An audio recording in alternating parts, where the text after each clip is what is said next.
नमस्कार दर्शकों, दूरदर्शन मध्य प्रदेश के बेहद खास कार्यक्रम नमस्कार एमपी को लेकर एक बार फिर हम हाजिर हैं।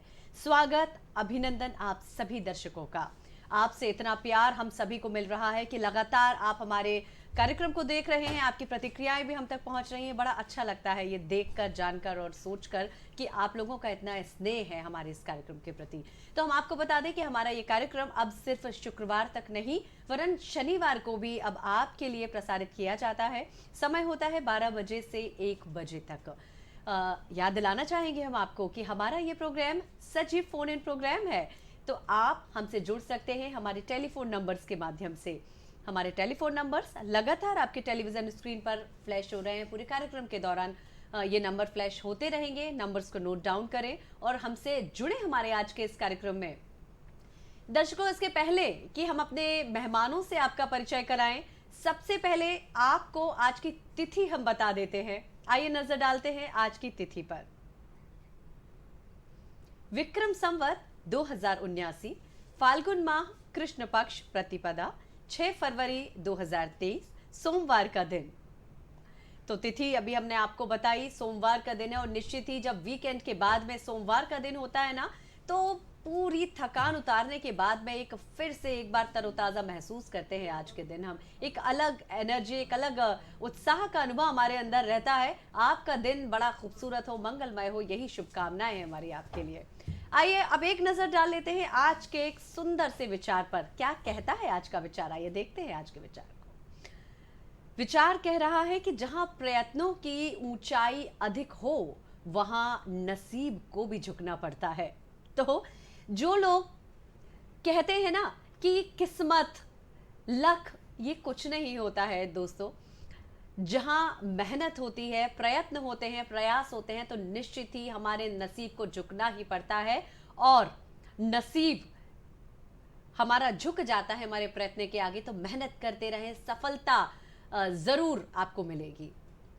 दर्शकों, हम आपको बता दें कि आज हम याद कर रहे हैं एक महान गायिका को, भारत रत्न, स्वर कोकिला, सुर सम्राज्ञी लता मंगेशकर जी की आज पुण्यतिथि भी है। लता मंगेशकर जी को भावभीनी श्रद्धांजलि। मेरी आवाज ही पहचान है, ये लाइन जो गुनगुनाई थी लता मंगेशकर जी ने, और वाकई उनकी आवाज पहचान बन गई। स्वर कोकिला, स्वर सम्राज्ञी लता मंगेशकर जी को कौन भूल सकता है। भारत की यदि हम बात करते हैं तो लता मंगेशकर जी का नाम सबसे पहले आता है। गर्व है हम सबको कि मध्य प्रदेश की लता मंगेशकर जी पूरे विश्व में अपनी आवाज के दम पर, उनकी आवाज का, उनके स्वरों का जादू उन्होंने ऐसा बिखेरा कि हर दिल में उनकी आवाज एक अमिट छाप छोड़ गई। और किसी ने बड़ी सुंदर सी बात कही है कि मेरी आवाज को महफूज कर लो मेरे दोस्तों, मेरी आवाज को महफूज कर लो मेरे दोस्तों, बहुत सन्नाटा होगा मेरे बाद तुम्हारी इस महफिल में, बहुत सन्नाटा होगा मेरे बाद तुम्हारी इस महफिल में। वाकई सुरों के महफिल को सूना कर गई लता मंगेशकर जी। आइए हम सब मिलकर उन्हें भावभीनी श्रद्धांजलि अर्पित करते हैं, पुण्य स्मरण करते हैं सुर सम्राज्ञी लता मंगेशकर जी का आज उनकी पुण्यतिथि पर। दूरदर्शन परिवार की ओर से भी याद कर रहे हैं लता मंगेशकर जी को, श्रद्धांजलि व्यक्त कर रहे हैं, आदरांजलि व्यक्त कर रहे हैं, पुण्य स्मरण कर रहे हैं सुर सम्राज्ञी का, जिन्होंने अनेकों गाने गाए और उनकी खूबसूरत आवाज हम सबके दिलों में जिंदा है। कार्यक्रम नमस्कार एमपी से जुड़े हुए हैं आप, मैं हूं वृंदा आपके साथ। और आइए अब हम परिचय करा देते हैं आपका हमारे मेहमानों से। हमारे साथ हमारे मेहमान के रूप में आज हमारे स्टूडियोज में मौजूद हैं डॉक्टर अखिलेश दुबे। सर, बहुत स्वागत है आपका। नमस्कार। नमस्कार। फाइलेरिया उन्मूलन पर आज हम बात करेंगे डॉक्टर अखिलेश दुबे जी से। इसके साथ ही आज हमारे मेहमान के रूप में, हमारे एक्सपर्ट के रूप में आज हमारे साथ स्टूडियोज में मौजूद हैं डॉक्टर सोनल मेहता। नमस्कार मैडम, बहुत स्वागत है आपका। आप एक एनजीओ चलाते हैं और एनजीओ के माध्यम से बहुत सारे लोगों को अपनी सेवाएं देने का प्रयास कर रही हैं। लोगों के लबों पर मुस्कान सजाने का एक बहुत खूबसूरत सा प्रयास आप कर रही हैं, जो निश्चित ही काबिल तारीफ है डॉक्टर सोनल। चर्चा के इस दौर को हम आगे बढ़ाएंगे। सबसे पहले हम बात करेंगे डॉक्टर अखिलेश दुबे जी से। फाइलेरिया उन्मूलन की हम बात कर रहे हैं, फाइलेरिया इरेडिकेशन की हम बात कर रहे हैं।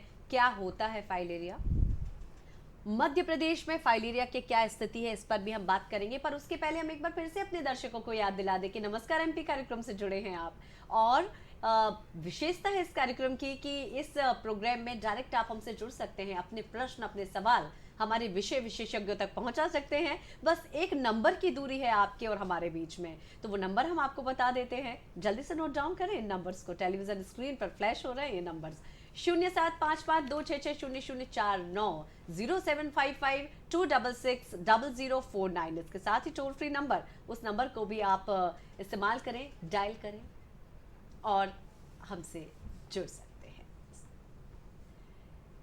तो चलिए चर्चा के दौर को आगे बढ़ाते हैं और डॉक्टर अखिलेश दुबे जी से हम बात करते हैं। फाइलेरिया उन्मूलन की हम बात करते हैं। मध्य प्रदेश में क्या पाते हैं, क्या स्थिति है फाइलेरिया की सर? जी, vector borne disease control programme जो शासन द्वारा चलाया जाता है, जिसमें 6 बीमारियां आती हैं, जिनमें एक फाइलेरिया भी है। आपने फाइलेरिया का पूछा है, तो फाइलेरिया प्रभावित 11 ज़िले मध्य प्रदेश में आइडेंटिफाई किए गए हैं। उन ज़िलों में से 6 ज़िलों में 20 फरवरी से एक शासन के द्वारा विशेष कार्यक्रम, जिसको MDA मास ड्रग एडमिनिस्ट्रेशन कहा जा रहा है, जो 20 फरवरी से 22 फरवरी के मध्य चलेगा।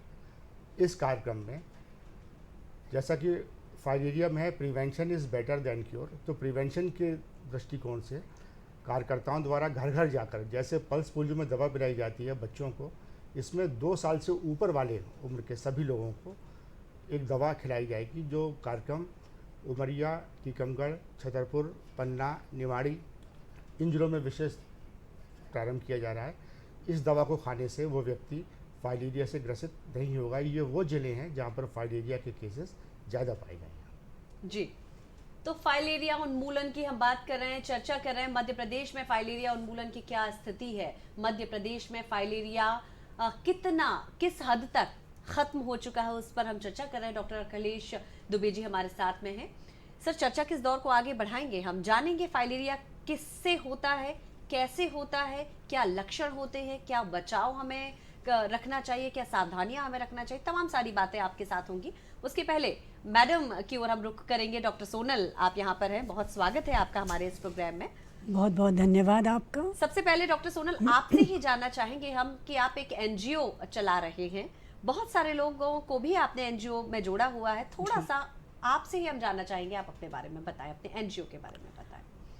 Well, the name of my NGO is society for environment and sustainable development. थोड़ा मेरी आवाज़ रहेगी आज, थोड़ा कुछ प्रॉब्लम है जी। सो आई होप कि इट इज़ क्लियर। बिल्कुल क्लियर है, आप बताएं जी। So society for environment and sustainable development जो NGO है, इसका एक्रोनिम है सेंस्ड। तो अब हम आगे बात करेंगे सेंस्ड के बारे में। Sensed is a 12-year old NGO और जो रायसेन जिले के अब्दुल्लागंज ब्लॉक में काम कर रहा है। एंड सारे सर्टिफिकेशंस हैं हमारे इस NGO के पास। It has income tax exemption 12A ATG, minority ISO 9000 certificate है। इसके अलावा मिनिस्ट्री ऑफ कॉर्पोरेट अफेयर्स से एक्रेडिटेड है। ये एम्पैनल्ड है विद नीति आयोग और FCRA में भी एनेबल्ड है फॉरेन फंडिंग के लिए। सो ये छोटा सा इंट्रोडक्शन NGO के बारे में। अब NGO क्या काम करता है?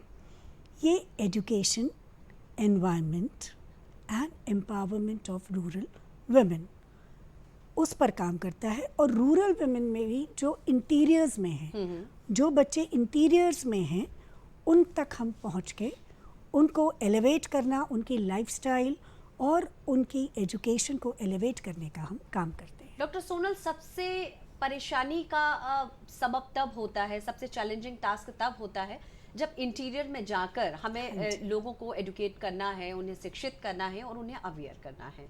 बहुत तरह की परेशानियों का भी आपको सामना करना होता होगा उन औरतों तक जब आप पहुंचती हैं। जब आप उन्हें शिक्षित करने का प्रयास करती हैं तो कहीं ना कहीं वो आपको झिड़क भी मिलती होगी, बहुत। वो आपको खुद ज्ञान दे देती होंगी कि क्या ज़रूरत है, आप ये मत बोलें हमें, ये मत समझाएं हमें, हम यदि शिक्षा में ही अपना समय लगाते रहेंगे तो हम कमाएंगे क्या और खाएंगे क्या। क्या ऐसी कोई परेशानियां आपने भी महसूस की हैं अपने एनजीओ में? बहुत ज़्यादा। एक्चुअली क्या होता है कि उनको पता ही नहीं है कि वो किस लायक हैं और वो क्या कर सकती हैं। वो ये नहीं कहूँगी कि कुएं का मेंढक है, वो वहीं पर खुश है, जो है उसी में संतुष्ट हैं। कई बार हमें लगता है कि हम छेड़कर उनको कहीं गलत तो नहीं कर रहे, पर ये भी है कि देश तभी आगे बढ़ेगा जब सब आगे बढ़ेंगे। तो गांधी जी जो कहते थे, आखिरी इंसान तक अगर विकास पहुंचा तभी वो विकास सच्चा है।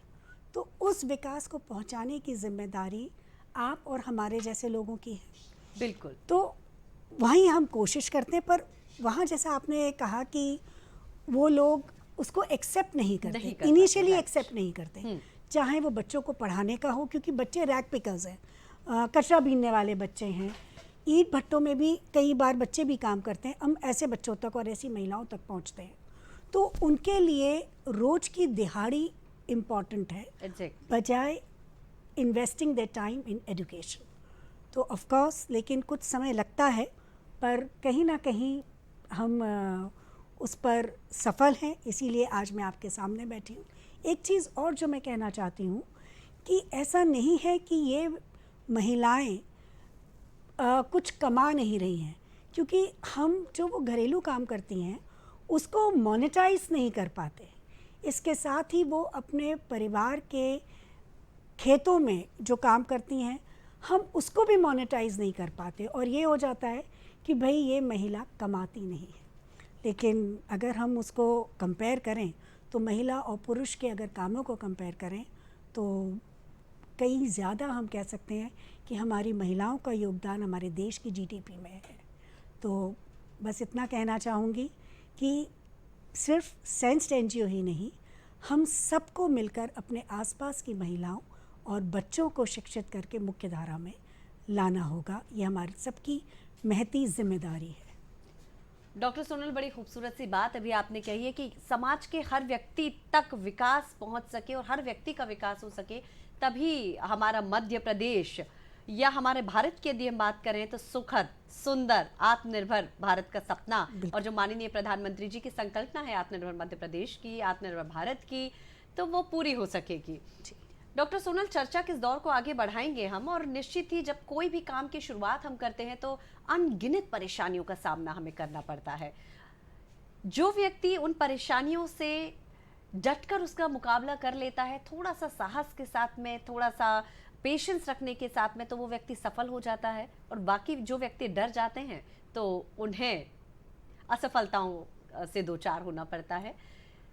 डॉक्टर अखिलेश, फाइलेरिया की यदि हम बात करते हैं तो गाँव की यदि हम बात करें तो गाँव में फाइलेरिया को हाथी पांव के नाम से भी जानते हैं।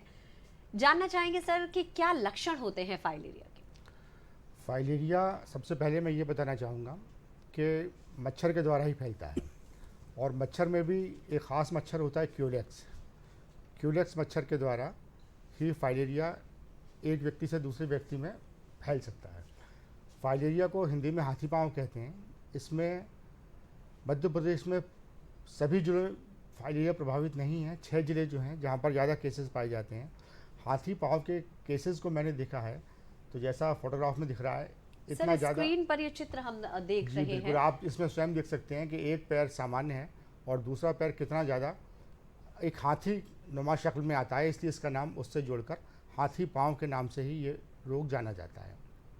सर, क्या ऐसा है कि पहले के समय में ये रोग बहुत ज़्यादा देखने और सुनने को मिलता था, पर नाउअडेज ये बीमारी कहीं ना कहीं कम हो गई है, इस पर नियंत्रण हम पा चुके हैं हमारी जागरूकता के कारण? निश्चित रूप से इस बीमारी पे बहुत ज़्यादा काम हुआ है। लगातार एमडीए कई वर्षों से शासन के द्वारा किया जा रहा है और अवेयरनेस भी बढ़ी है लोगों में। उसके हिसाब से जितने केसेस पहले थे उतने केसेस नहीं हैं, और बहुत जल्दी ये उन्मूलन की स्थिति में हम फाइलेरिया पर पूर्ण विजय प्राप्त कर सकेंगे। इसके लिए शासन द्वारा सतत कार्यक्रम चलाए जा रहे हैं।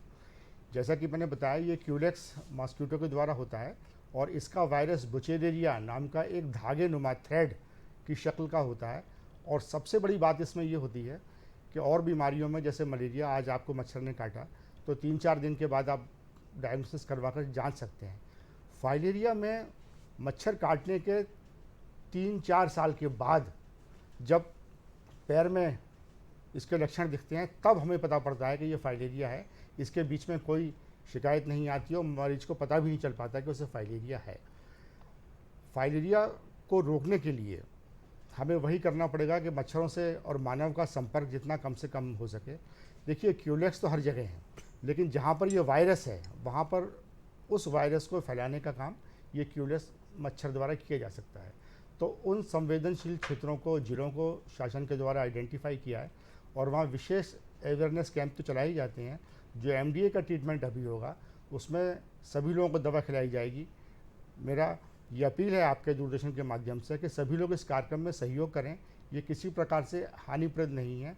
इसमें डीसी की गोली और एल्मेंडाजोल 2 टैबलेट हैं जो 2 साल से ऊपर के व्यक्तियों को, 2 साल से 5 साल तक को 1 गोली, 5 से 8 साल तक के लोगों को 2 गोली और एडल्ट को 3 गोली डीईसी की और एल्मेंडाजोल की 1-1 सर, गोली। क्या इन गोलियों को लेने के लिए कोई कॉस्ट है या फिर जी फ्री ऑफ नहीं, कॉस्ट है? ये- और एक और क्वेश्चन मैं यहाँ पर ऐड करना चाहूंगी, क्या मध्य प्रदेश भी इस सूची में आता है? मध्य प्रदेश के लोगों के लिए भी ये फैसिलिटी है? जी, मध्य प्रदेश के 6 जिले जो आइडेंटिफाई हैं उन जिलों में विशेष जहाँ केस पाए गए हैं वहाँ पर यह अभियान 10 तारीख से शुरू होगा। 10, 11, 12 3 दिन तक बूथ स्तर पर कार्यकर्ताओं के द्वारा दवा खिलाई जाएगी। उसके बाद 15 से 17 के बीच में डोर टू डोर कैंपेन करके वहाँ अब पे यदि हम बात करते हैं कि डोर टू डोर नहीं पहुंच पा रहे हैं आशा कार्यकर्ता, आंगनवाड़ी कार्यकर्ता, तो उस कंडीशन में लोगों को कहां पर संपर्क करना होगा इन गोलियों को, इन दवाइयों को पाने के लिए? इसके लिए सभी आशा और स्वास्थ्य कार्यकर्ता जो विलेज लेवल पे पदस्थ हैं उनसे संपर्क करना होगा। लेकिन पहले के 2 दिन बूथ पर किया जाएगा, उसके बाद के 3 दिन डोर टू डोर सर्वेलेंस होगा और अंतिम 3 दिन जो हैं वो जो छूटे हुए केस हैं उनके लिए मॉपअप राउंड टाइप जो छूटे हुए केस हैं उनको कवर करके, अगर इसका 100% कवरेज जितना ज़्यादा से ज़्यादा होगा उतने केस से हम सफलता और विजय प्राप्त कर सकें। चलिए, बहुत अच्छी बात अभी आपने बताई। हम आपको बता दें कि हमारे साथ हमारे कॉलर भी इस वक्त हमारे साथ जुड़े हुए हैं। हेलो, हेलो, नमस्कार। नमस्कार सर, मैं नंद मित्रों मित्रों बाराबंकी उत्तर प्रदेश से। मैं जानना चाहता हूँ कि पानी, नाली, कूड़ा, कचर कौन कौन सी बीमारी को जन्म देता है मच्छर? तो मैं जानना ये चाहता हूँ जो ये संचारी रोग के तहत जो ये बीमारियां फैलती है, जिसमें जो फैलेरिया है, गाँव में भी इसका ज्यादा जानकारी लोगों को नहीं होती है। तो ऐसी दशा में वो इसका प्रचार प्रसार कैसे? दूसरी चीज, इससे सावधान कैसे रहें? किस महीने में इसका आक्रमण ज्यादा होता है? बहुत अच्छा प्रश्न सर। नंद स्वरूप जी अभी जुड़े हुए थे बाराबंकी से हमारे साथ में। किस महीने में इसका संक्रमण होने की ज्यादा संभावना रहती है? क्योंकि मच्छरों का पनपने का कोई ना कोई तो ऐसा एक पीरियड होता ही है कि वो बहुत तेजी से पनपते हैं, तेजी से ग्रो करते हैं। जानना चाहेंगे सर कि क्या कोई ऐसा स्पेसिफिक? आपने बहुत अच्छा सवाल पूछा है। गंदगी की वजह से जो बीमारियां होती हैं, तो गंदगी अगर मच्छर होते हैं तो मच्छर से मलेरिया होता है सबसे ज़्यादा। मलेरिया के बाद फाइलेरिया भी उसी में आता है। इसके अलावा चिकनगुनिया होता है, डेंगू होता है और एक कालाजार नाम का रोग होता है। इसके अलावा गंदगी से ये तो वाहक जनित रोग हैं, जल जनित रोग भी होते हैं। गंदे पानी से हैज़ा आदि की शिकायतें भी जो होती हैं। हमारे दर्शक हाथी पांव के बारे में नहीं जानते, फाइलेरिया के बारे में नहीं जानते हैं, तो फाइलेरिया के शुरुआती लक्षण क्या हो सकते हैं, किस तरह से चेंजेस आते हैं आपकी बॉडी में, आपके पैरों में, ये दिखा रहे हैं। हम लगातार प्रयास कर रहे हैं दिखाने का। टीवी स्क्रीन पर आप देख सकते हैं कि एक नॉर्मल व्यक्ति का पैर और एक फाइलेरिया से पीड़ित व्यक्ति का पैर किस तरह का दिखाई देता है।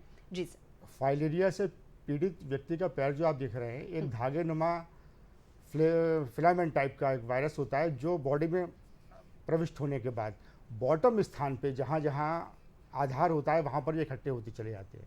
तो इसके लिए पैर तो है ही, हाथी पाँव हो जाता है। ऐसा नहीं केवल पैर में ही होता हो, पैर के अलावा बाहों में भी कुछ केस मिलते हैं।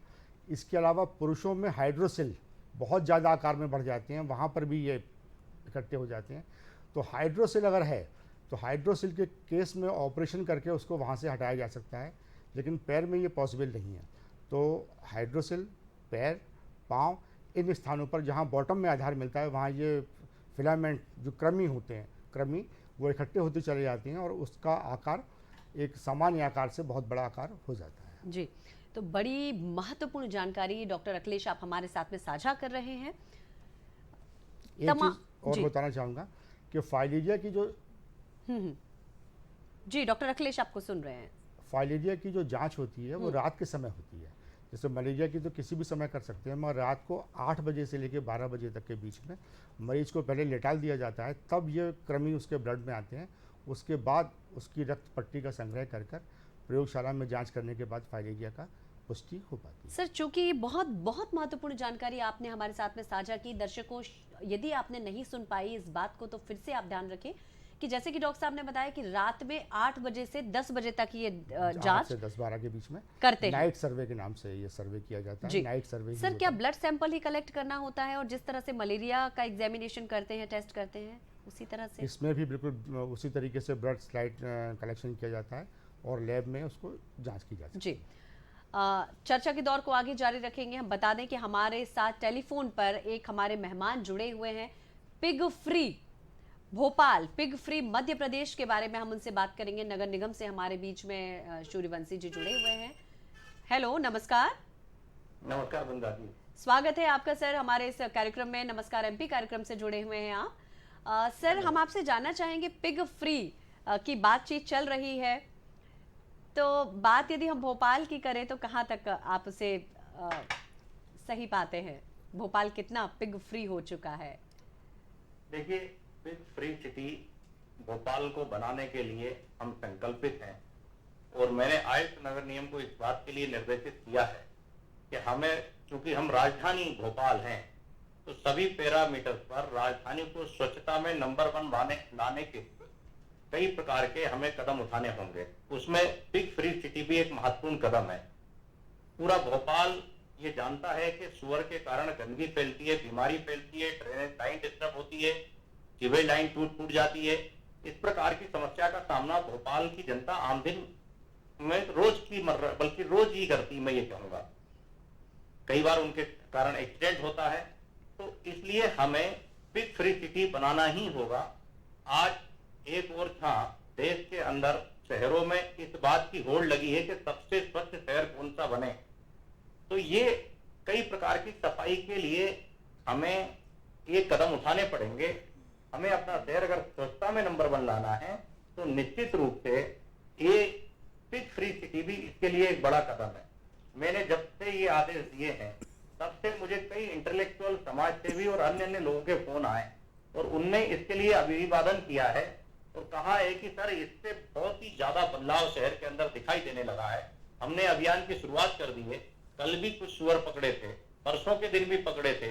लगातार सुअर को पकड़ने के कार्य निगम का अमला हमारा कर रहा है और यहाँ तक कि पिग शूटर की पोस्ट भी नगर निगम भोपाल के अंतर्गत है। अगर जरूरत पड़ी तो पिग शूटर के माध्यम से भी हम इनको कंट्रोल में लाने की कोशिश करेंगे। मुझसे भोपाल के पिग फार्मर भी मिले, उन्होंने मुझसे कहा कि साहब, ये हमारा व्यवसाय है। तो मैंने जब उनसे आग्रह किया कि आप व्यवसाय करिए, आपके व्यवसाय पे कोई आपत्ति नहीं है, कोई पाबंदी नहीं, पर शहर के अंदर आपको इस प्रकार का व्यवसाय करने की अनुमति नहीं दी जा सकती है। आपको इसके लिए शहर से बाहर जाना पड़ेगा। ऐसे क्षेत्रों में आप सुअर का पालन करिए जहां पर आम आदमी को किसी प्रकार की सुअर पालने के कारण कोई परेशानी ना हो। मुझे खुशी इस बात की है कि उन लोगों ने भी इस बात पर सैद्धांतिक रूप से सहमति दी है। वो भी ये बात मानने को तैयार है कि हाँ, शहर में सुअर नहीं होने चाहिए और कहीं ना कहीं वो भी अपनी व्यवस्था करेंगे। तो इस प्रकार के हम बहुत ही शक्ति के साथ कदम उठा रहे हैं। आने वाले समय में कोशिश इस बात की जा रही है कि भोपाल के अंदर एक भी सुअर ना रहे जी। इससे निश्चित रूप से हमारा भोपाल बहुत सुंदर होगा, मुझे पूरा विश्वास है। बहुत बधाइयां हैं आपके लिए। सबसे पहले हम संप्रेषित करेंगे बधाइयां कि पिग फ्री भोपाल की जो मुहिम आप लोगों ने छेड़ी है और उसके लिए जो प्रयास आप लोग अनवरत कर रहे हैं वो निश्चित ही काबिल तारीफ है। अब यदि हम बात करते हैं मध्य प्रदेश की, तो क्या मध्य प्रदेश में भी ये पूरी तरह से लागू आप कर रहे हैं इसे, या फिर अभी ये शुरुआत भोपाल से ही है? देखिए, मैं इस बात का पक्षधर हूँ कि रहवासी क्षेत्रों में जी सुअर का पालन नहीं होना चाहिए और सुअर जिन क्षेत्रों में रहते हैं उन क्षेत्रों में उनके कारण भारी गंदगी होती है। बाकी नगर निगम, नगर पालिकाएं, नगर परिषद इस काम से इंस्पायर होकर के अपने अपने क्षेत्रों में वो इस प्रकार की मुहिम चला सकते हैं जिससे उन क्षेत्रों के रहवासियों को भी इस गंदगी से निजात मिल सके।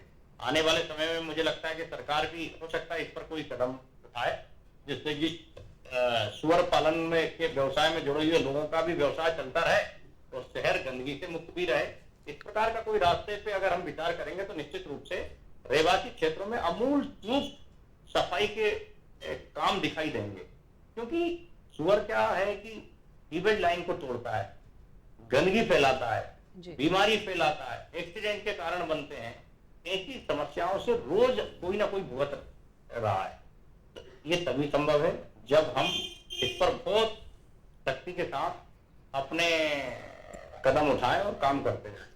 और ये जो मुहिम आपने छेड़ी है पूरे प्रदेश भर को स्वच्छ करने की, हमारे राजधानी को स्वच्छ करने की, तो निश्चित ही ये काबिल तारीफ है। बहुत सारी शुभकामनाएं आपके लिए हम संप्रेषित करते हैं। निश्चित ही सफल हो हम सभी इस मुहिम में, पिग फ्री बना सके हम अपने शहर को, अपने मध्य प्रदेश को, यही हम सभी चाहेंगे। आप हमसे जुड़े, आपने अपना अमूल्य समय हमारे साथ में साझा किया, उसके लिए आपका बहुत धन्यवाद हमसे जुड़ने के लिए।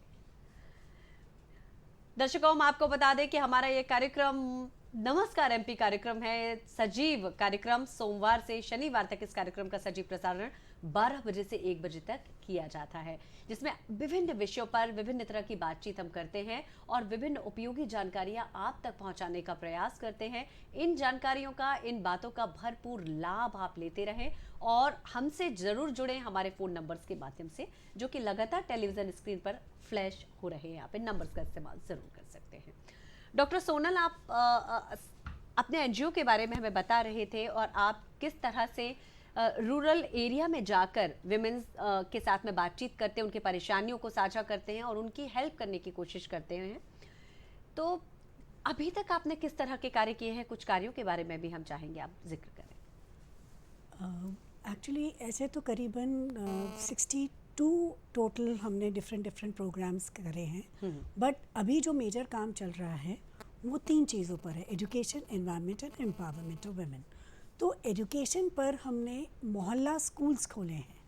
मोहल्ला स्कूल्स वो हैं, उन जगहों पर हैं जहाँ के बच्चे बाहर डिस्टेंस की वजह से या किसी भी कारण से अपने उस पर्टिकुलर एरिया के बाहर पढ़ने नहीं जा पाते। तो उसी एरिया में जो मोस्ट एजुकेटेड फीमेल है, चाहे वो 8th पास हो या 10th पास हो, उसको वी हैव एम्प्लॉयड, और वो आसपास के सभी बच्चों को जिनकी उम्र करीबन 12 से 13 वर्ष की है, उनको मतलब 7 साल से लेकर 13 साल तक की उम्र के बच्चों को शी कोच देम। अब ये कोचिंग भी डिफरेंट लेवल की होती है। कुछ ऐसे बच्चे हैं जो स्कूल ही नहीं जाते, कुछ ऐसे बच्चे हैं जो सरकारी स्कूलों में ज़रूर जिनका एनरोल्ड हैं, लेकिन किन्हीं कारणों से वो नहीं जाते, और अगर जाते भी हैं तो वो होमवर्क नहीं कर पाते। तो एक सेग्रीगेशन होता है एज वाइज और उसके अलावा उनके रिक्वायरमेंट वाइज। फिर प्रॉपर एजुकेशन के साथ साथ हम उनको कुछ एक्स्ट्रा देते हैं, जिसमें लैंग्वेज, इंग्लिश लैंग्वेज, जो आम बोलचाल में जो शब्द यूज़ होते हैं, सेंटेंसेस यूज़ होते हैं, वो मैथ्स वो मैथ्स जो मार्केटिंग में और मार्केट में काम आती है वो। इसके अलावा ज्योग्राफी का ज़रूर हम उनको ज्ञान देते हैं, जिसमें प्रदेश, देश और विदेश के इम्पॉर्टेंट शहर हुए, उनकी करेंसी हुई, वहाँ पे क्या फेमस है वो चीज़ें हुई, इसलिए कि उनका विजन ब्रॉड हो कि। और इसके अलावा करंट अफेयर्स, दुनिया में क्या चल रहा है। फिर जीके, जनरल नॉलेज, जो बहुत ज़रूरी है सबके लिए। Apart from that analytical reasoning भी, जो बच्चों को आगे कंपटीशन फेस करने में मदद करे, उसकी हम उनके लेवल के हिसाब से कोच करते हैं। ये तो हो गया मोहल्ला स्कूल्स के बारे में। अब आते हैं मोहल्ला स्किल डेवलपमेंट सेंटर्स। मोहल्ला स्किल डेवलपमेंट सेंटर्स में उन्हीं गांव में महिलाएं बाहर नहीं जा पाती, हमने अगर कहीं कोई सेंटर खोल दिया तो महिलाएं नहीं आ पाएंगी, तो उनके गांव में एक चबूतरा लेकर या किसी का इतना बड़ा घर है उससे परमिशन लेके वहाँ पर हम स्किल डेवलपमेंट कोर्सेज चलाते हैं, जो स्टिचिंग है, मेहंदी है, ब्यूटी पार्लर है, ड्राइंग है, मैक्रम, उसके अलावा ब्रोशेट, ये सारी क्रोशेट, ये सारी चीज़ें हम वहाँ पर एक्सपर्ट्स को भेजकर, ट्रेनर्स को भेजकर उनको सिखाते हैं। जी। और अच्छा तब लगता है कि ट्रेनिंग के दौरान दे स्टार्ट अर्निंग। एक लड़की का बताती हूँ जिसने मेहंदी सीखते सीखते एक दिन के अंदर करवा चौथ वाले दिन 6,000 रुपये की उसने अर्निंग की, वो भी गांव के क्षेत्र में। तो मैडम सीधी सी बात ये है कि न सिर्फ आप महिलाओं को शिक्षित करने का काम कर रहे हैं, बल्कि उनमें कौशल विकास को भी आप प्रमोट करने की कोशिश कर रहे हैं। अपने एनजीओ के माध्यम से पर्यावरण पर भी आप लोग काम कर रहे हैं, महिलाओं की सुरक्षा पर भी आप लोग काम कर रहे हैं। स्तुत्य प्रयास आप कर रही हैं। निश्चित ही आप जो काम कर रहे हैं वो अनेकों महिलाओं के लिए प्रेरणा के स्रोत है। और बहुत सारी महिलाएं जो सोनल जी से संपर्क करना चाहती हैं, इनके एनजीओ से जुड़ना चाहती हैं, तो वो बिल्कुल आपसे संपर्क कर सकती हैं, ताकि वो आप जैसी महिलाओं के लिए सहयोगी शामिल हो। आप अपने कारवा में, अपने कार्यक्षेत्र में आगे बढ़ती रहें, यही शुभकामनाएं। और आप जैसी महिलाओं के लिए हम यही कहेंगे कि मुश्किलों से कह दो ये उलझा ना करें हमसे। मुश्किलों से कह दो ये उलझा ना करें हमसे। हमें हर हाल में जीने का हुनर आता है। हमें हर हाल में जीने का हुनर आता है। तो मुश्किलों से जूझते हुए, परेशानियों से दोस्ती करते हुए कैसे आप आगे बढ़ रही हैं और अपने एनजीओ के माध्यम से हजारों महिलाओं को शिक्षित करने की कोशिश कर रही, पर्यावरण को स्वच्छ बनाने की कोशिश कर रही हैं, तो उसके लिए हम आपको बहुत सारी बधाइयां संप्रेषित करते हैं। बहुत सारी शुभकामनाएं डॉक्टर सोनल हमसे जुड़ने के लिए और अपना अमूल्य समय हमारे साथ में साझा करने के लिए। बहुत धन्यवाद। दर्शकों, जैसे कि हमने आपको बताया कि आज सुर सम्राज्ञी लता मंगेशकर जी की पुण्यतिथि भी है। आज उनका पुण्य स्मरण कर रहे हैं हम। क्यों ना एक बहुत ही खूबसूरत से गीत को, लता जी की आवाज में गाए हुए सुंदर से गीत को आप तक पहुंचाने का प्रयास करें। आइए सुनते हैं हम सब मिलकर ये प्यारा सा गीत।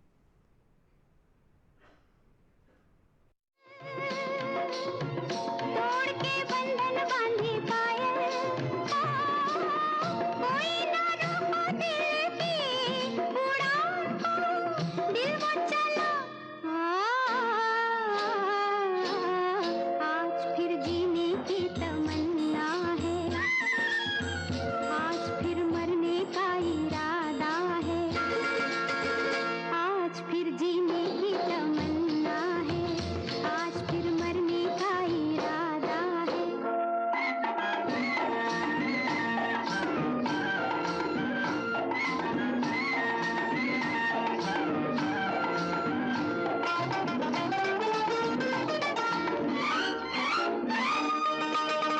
अपने ही बस में नहीं मैं, दिल है कहीं तो हूँ कहीं मैं, अपने ही बस में नहीं मैं,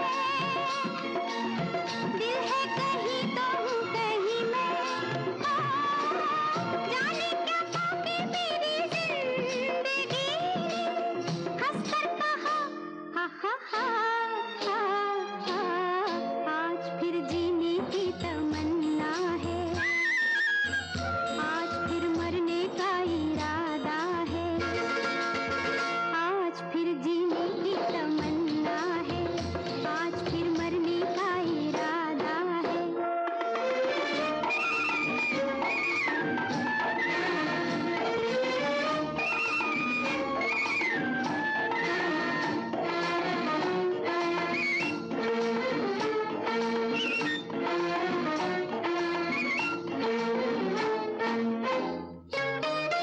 मैं हूँ वो बार या तूफान हूँ,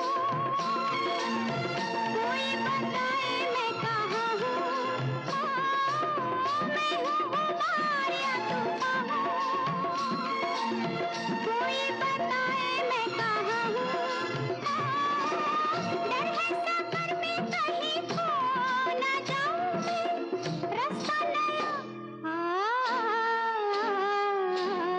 आज फिर जीने की तमन्ना है, आज फिर मरने का इरादा है, आज फिर जीने की तमन्ना है, आज फिर मरने का इरादा।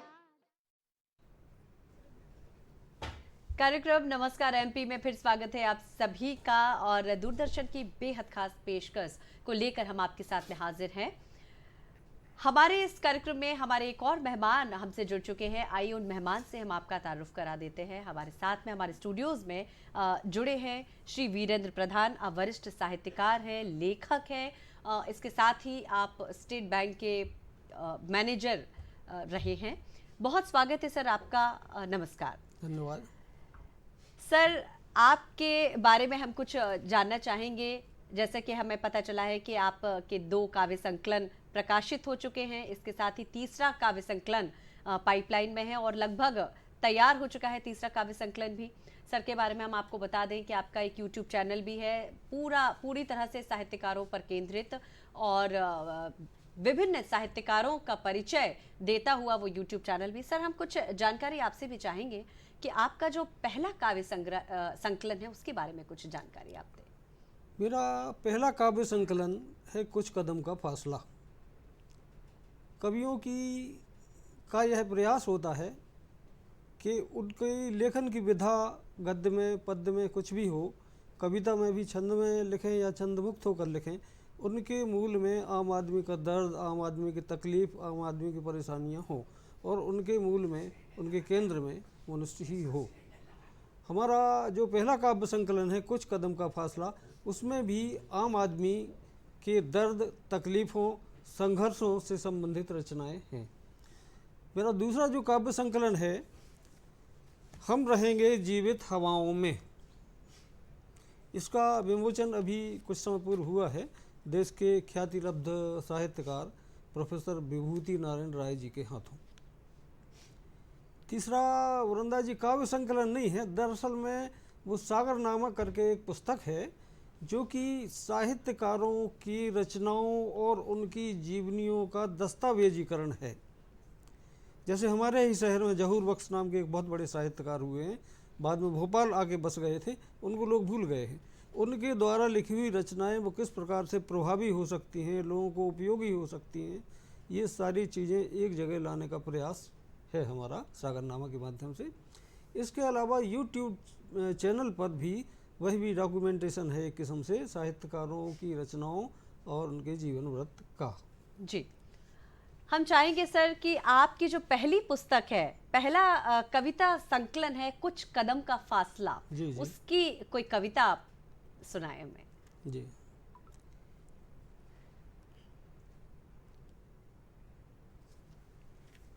कुछ कदम का फासला तय और कर, कुछ कदम का फासला तय और कर, दूर नहीं अब बहुत महबूब का घर, दूर नहीं अब बहुत महबूब का घर।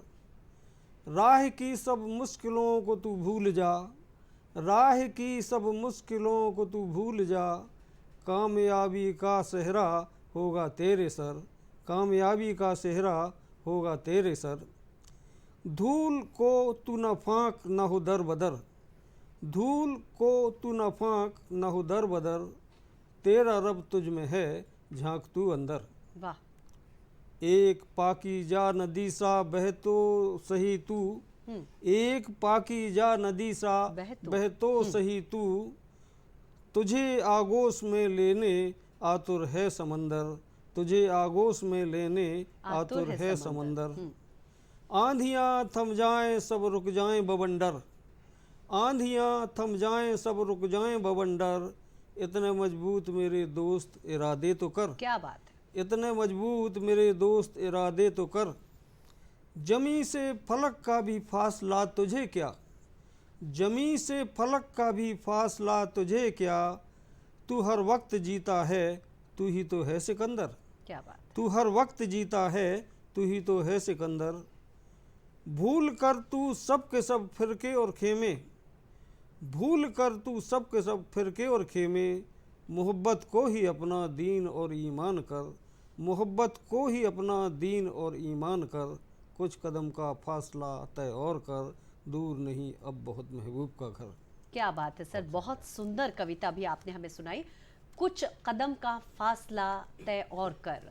सर ये शीर्षक जब कविता का आप डिसाइड कर रहे थे उसके पीछे आपके मन में क्या चल रहा था, क्यों इसी टाइटल को आपने सेलेक्ट किया अपनी कविता के लिए? दरअसल क्या होता है वृंदा जी के जीवन में सफलता और असफलता दोनों हमें मिलती हैं।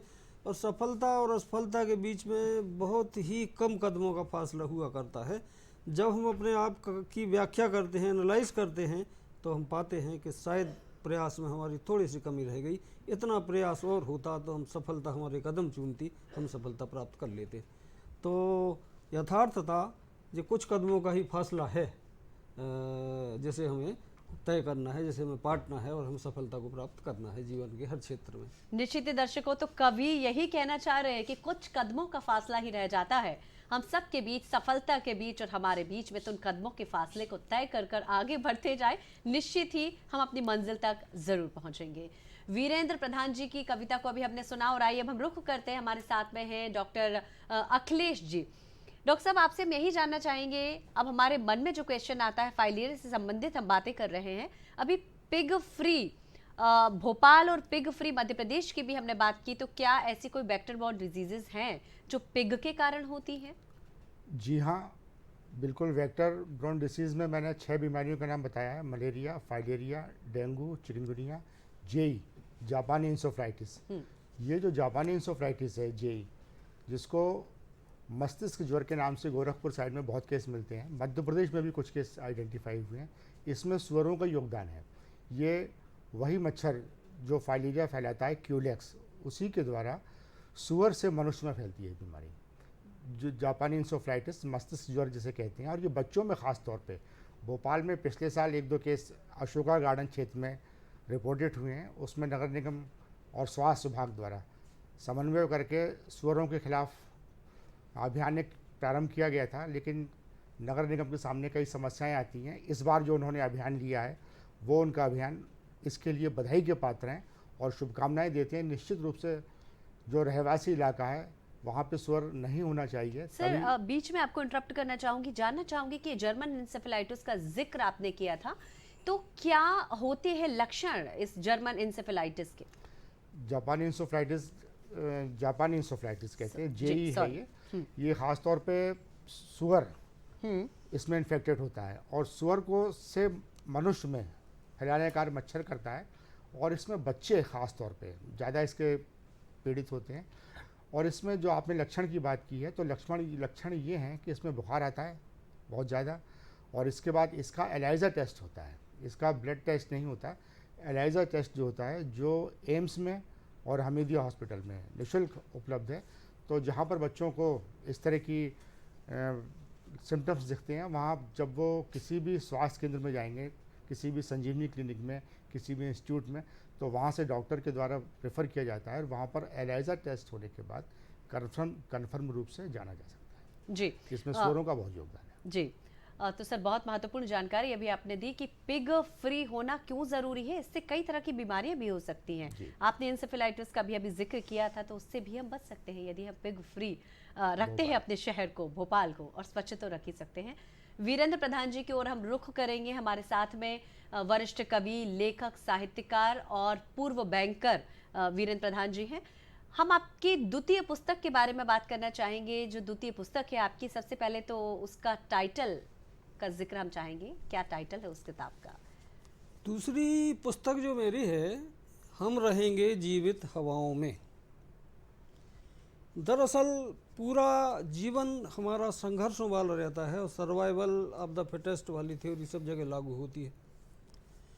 तमाम चुनौतियों, तमाम संघर्षों के बाद भी अंततः हमारी विजय होती है, और यही भावना इस टाइटल में है, इस किताब की टाइटल में है कि तमाम चीज़ों के बावजूद भी हम जीवित रहेंगे हवाओं में, हमारा अस्तित्व बना रहेगा, हर हाल में बना रहेगा, ये बात है। बड़ी सुंदर सा टाइटल है और निश्चित ही कुछ सोचने के लिए मजबूर कर देता है आपका ये टाइटल।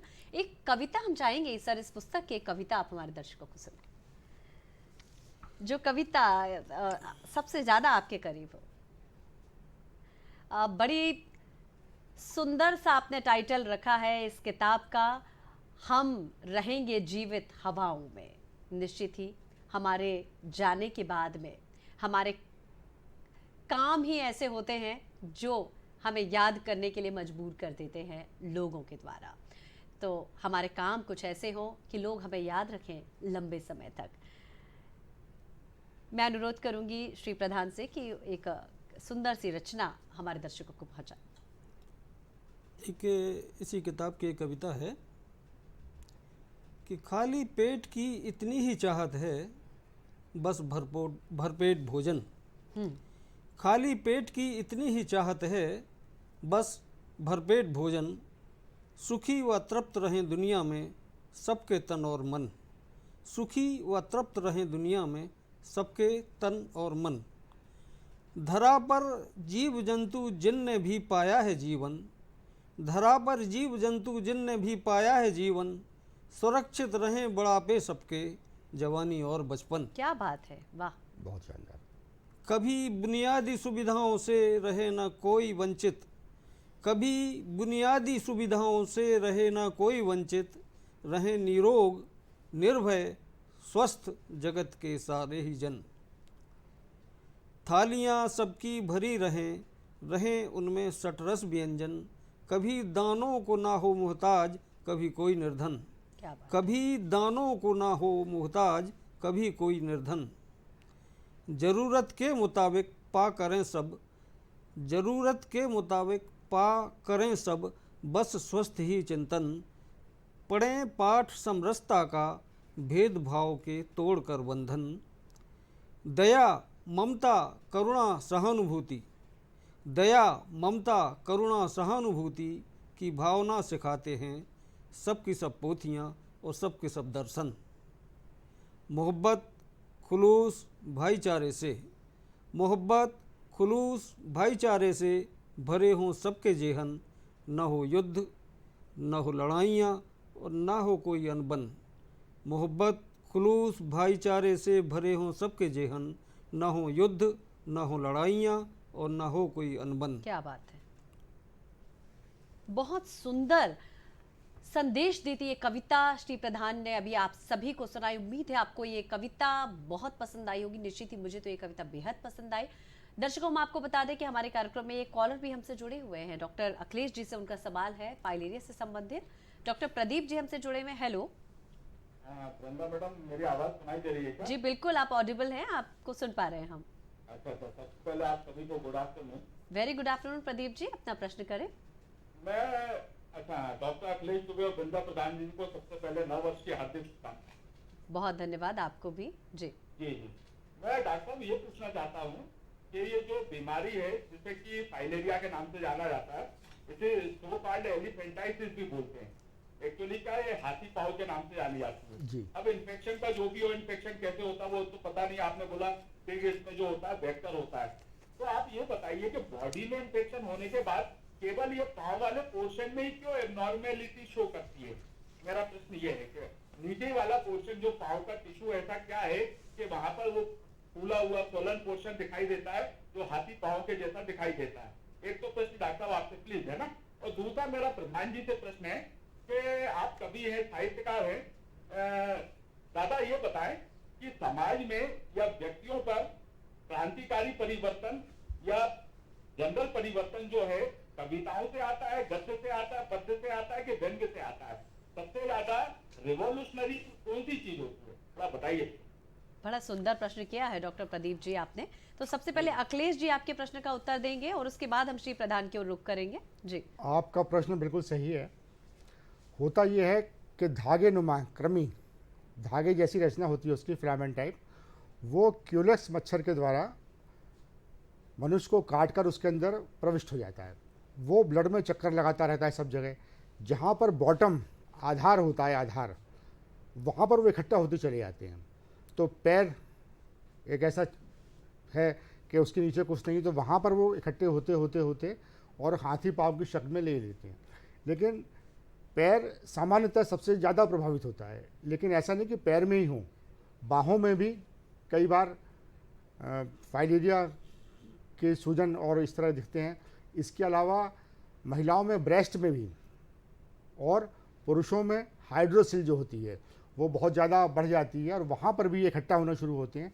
और जहाँ पर ये इकट्ठा होना शुरू होते हैं वहाँ पर एक सूजन जैसी संरचना बन जाती है। चूँकि हाइड्रोसिल में ऑपरेशन करके हम उसको निकाल सकते हैं, लेकिन हाँ पैरों में ये संभव नहीं है। तो बॉटम जहाँ पर होता है वहाँ पर वो इकट्ठा होते हैं और इकट्ठा होने के कारण वो असामान्य आकार में परिवर्तित हो जाती हैं और जिसे हम हाथी जी। पाँव या फाइलीरिया के नाम से जानते हैं। जी डॉक्टर प्रदीप ने श्री वीरेंद्र प्रधान जी से भी एक प्रश्न पूछना चाहा था कि किसके माध्यम से, किस विधा के माध्यम से एक सकारात्मक परिवर्तन, एक सकारात्मक चेंज हम देख सकते हैं। परिवर्तन का जहाँ तक प्रश्न है उसके लिए बहुत आवश्यक है कि पहले लेखक अपने आप में पूरी ईमानदारी लाए, चीज़ों का बहुत सूक्ष्म अवलोकन करे और जिनके लिए लिख रहा है उनकी भाषा में लिखे। फिर वह गद्य में लिख रहा है या पद्य में लिख रहा है, कहानी लिख रहा है, संस्मरण लिख रहा है या कुछ और लिख रहा है, उसका प्रभाव अधिक पड़ेगा।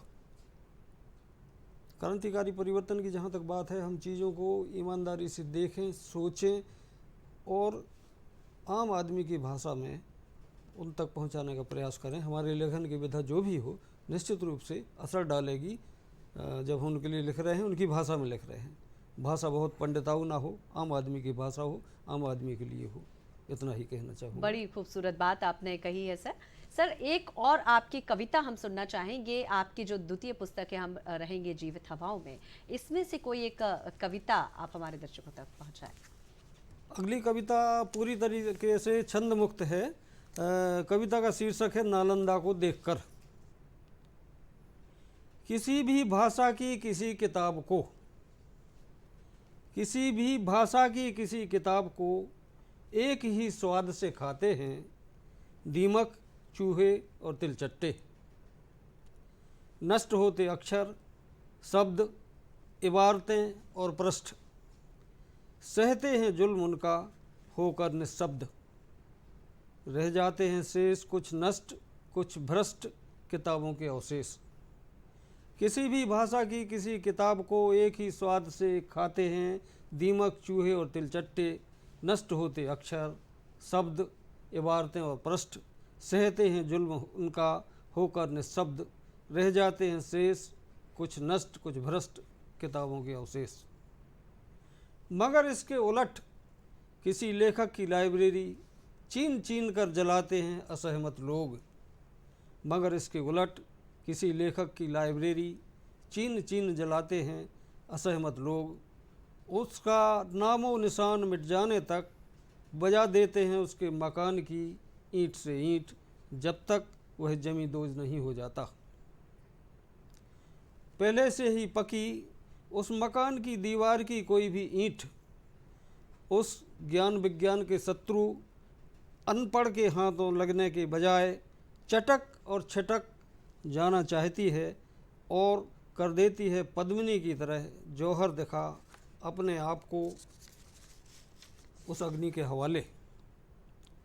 ज्ञान विज्ञान के केंद्र विश्वविद्यालयों के खंडहर खड़े हैं यूँ बुद्ध और महावीर की धरती पर, जैसे अहिंसा पूछ रही हो बार बार कि कब तक चलेगा उसकी छाती पर हिंसा और प्रतिहिंसा का भयावह खेल। वाह। कब तक चलेगा उसकी छाती पर हिंसा और प्रतिहिंसा का भयावह खेल। यह है कविता नालंदा के खंडहर को नजर करके है। बहुत सुंदर कविता, निश्चित ही कवि ने बड़ा सुंदर संदेश इस कविता के माध्यम से हम सबको दिया है। डॉक्टर साहब वक्त बहुत कम है और चलते चलते हम आपसे यही जानना चाहेंगे कि फाइलेरिया से बचने के लिए लोगों को किस तरह की सावधानियां रखना चाहिए, क्या क्या प्रिकॉशंस रखना चाहिए। जैसा कहा गया है, prevention is better than cure. बचाव उपचार से बेहतर है। इसमें तो बचाव ही संभव है, क्योंकि इलाज तो कुछ है नहीं।